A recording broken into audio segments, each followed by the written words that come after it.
Hi everyone, my name is Andy Barrow and I'm one of the AIP programme's athlete appearance liaisons.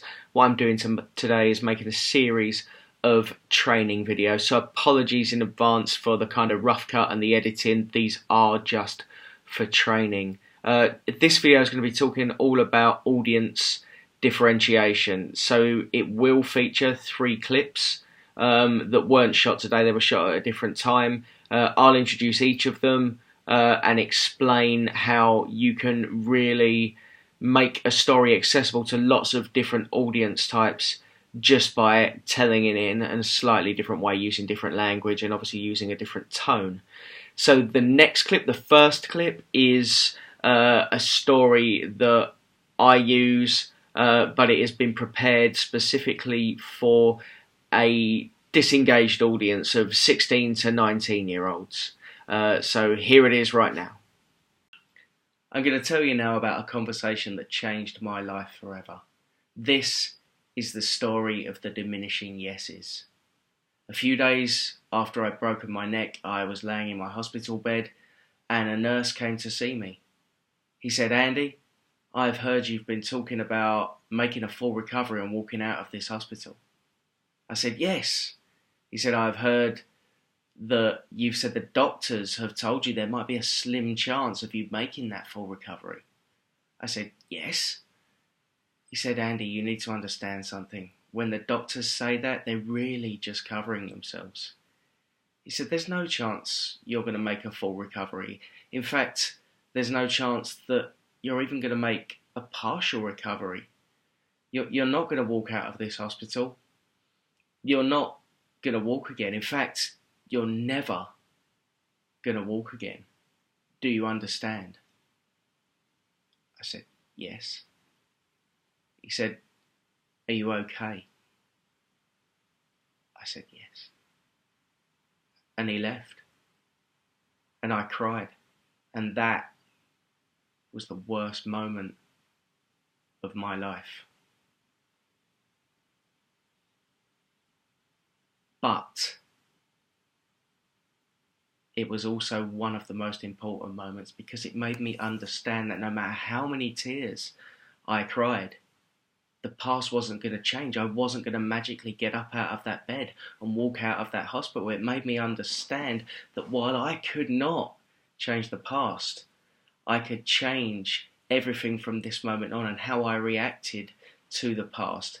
And it really hammered home to me the idea that your attitude is how you approach something, and having a positive attitude was really the only way forward if I was going to do everything that I wanted to do in my life.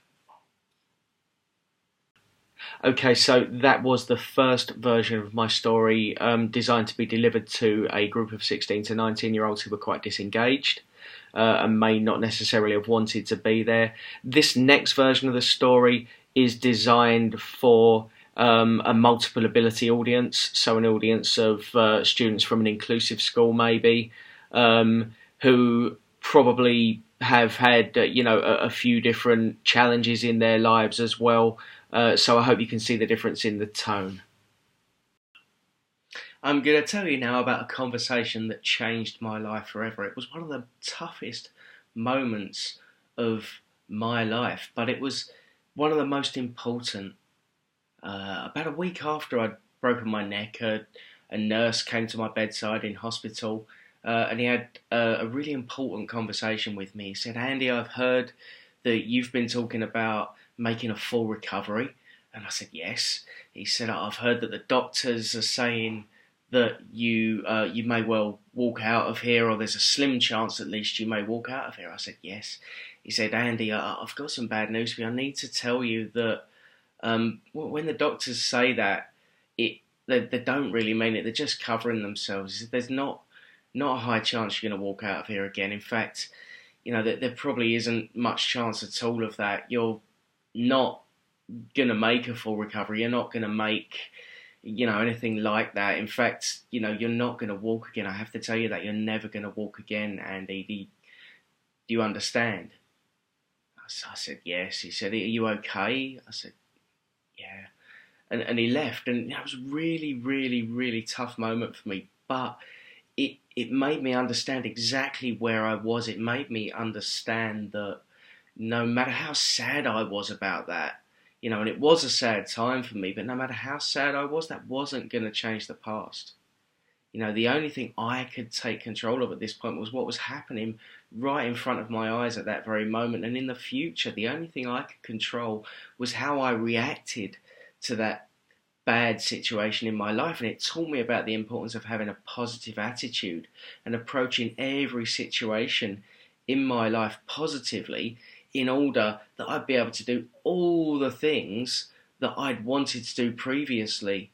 And I didn't know exactly what they were. I just knew I didn't want any more doors to shut, and a positive attitude really was key to that. So just to cover off the 2 clips I've sent over, the first one is for a group of 16 to 19-year-olds, possibly disengaged, and you can tell by the whole tone that I've decided to make this story quite somber and use the power of the story to really hold the audience. There's a lot more pulls in it. There's a lot more pulls for effect. There's a lot of me wanting the emotion to really hit the audience hard with a sledgehammer in order to keep them engaged and make them really understand the message that I'm trying to get across. So it's a far more deliberate way of sort of controlling that audience. Very hard for them to sort of look at me and be like, oh, I'm not really bothered about this, because I'm really kind of like almost burying my soul to them there. So, that's quite a strong message. Now, with the next group, that's a group of inclusive multi-sport students who will undoubtedly have had, maybe, quite a bit of sort of disability-based adversity in their lives. Anyways, the whole tone is far lighter. I don't want to upset anyone with this story, whereas perhaps the first group, I didn't want to upset people, I maybe wanted to shock them. So this is the idea of keeping it light from the outset, just letting them know that it's not a complete disaster here. This story does have a positive ending, because I'm responsible for that audience's feelings with the story that I'm giving across. The whole tone is a little bit lighter.